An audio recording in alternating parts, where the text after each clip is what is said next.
Hi, my name is Morine Rossi, and I'm the Programs Manager at Autism Edmonton. Here are 5 things to consider when working with autistic individuals. So when working with autistic clientele, it's important to learn their communication style, making sure that your communication is clear, concise, and direct. If you can use visuals, please do. We would also encourage a what to expect video or document that outlines those steps for the individual so that they can do that in advance and learn their steps and feel comfortable. And if you can, please send that documentation or the forms that you're wanting them to fill out in advance so that they can have time to answer questions or just avoid mental fatigue when they are in your office.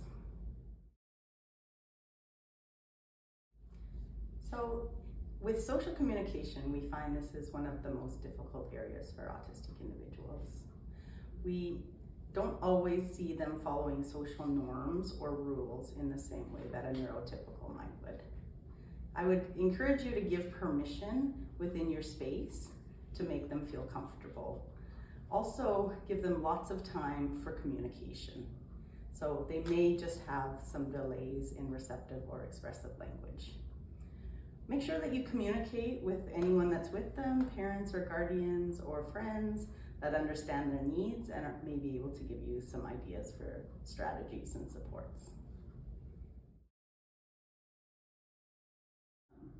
Repetition, routine, and special interest is a very big part of an autistic person's life.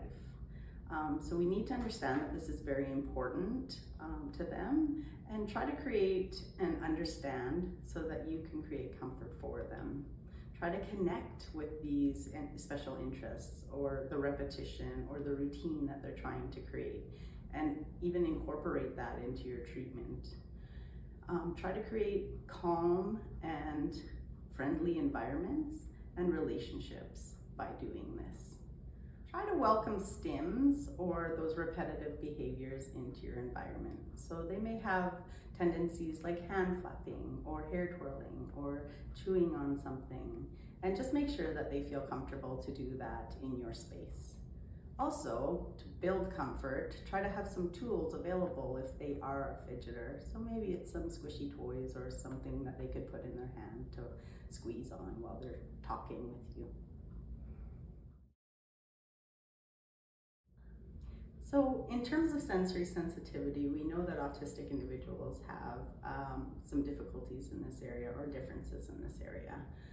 Let them know right away that you are sensory friendly and aware. Find out what their sensory needs are. What are their areas that they feel most triggered by? Create environments that are not overloading to the senses. So perhaps it's dimmer lighting or quieter music or no music at all. And then be flexible and adapt to the client's needs. So understand that if they are triggered by a sensory sensitivity, you may need to stop your treatment or you may need to take a bit of a break. Being aware is really important. Finally, consent and disclosure is an important part of working with autistic individuals. Make sure that the client has informed consent for all treatments and procedures. Walk through those steps before you do the treatment or procedure so that the individual can visualize or really see a full picture of what they're getting into. If you can, verbally transition from one step to the next for your client. And listen to the client and the caregivers, if necessary, about what is important to them.